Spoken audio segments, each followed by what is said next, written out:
পবিত্র মাহে রমজান উপলক্ষে ঈশ্বরগঞ্জ উপজেলা প্রেস ক্লাবের পক্ষ থেকে ঈশ্বরগঞ্জ উপজেলা প্রশাসনের সহযোগিতায় উপজেলা চত্বরে সুলভ মূল্যে খাসির মাংস বিক্রয় করা হয়েছে।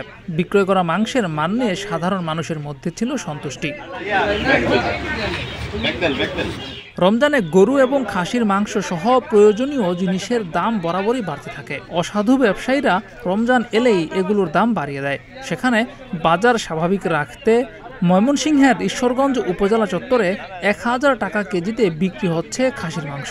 সবার ক্রয় ক্ষমতার কথা বিবেচনায় এনে এই মূল্য নির্ধারণ করা হয়েছে। তবে এই হাটে শুধু মাংস নয়, পাওয়া যাচ্ছে অন্যান্য পণ্য। সপ্তাহে প্রতিদিন অন্যান্য পণ্য পাওয়া গেলেও 3 থেকে 4 দিন মাংস পাওয়া যায়। জিয়াউর রহমান, প্রতিদিনের বাংলাদেশ।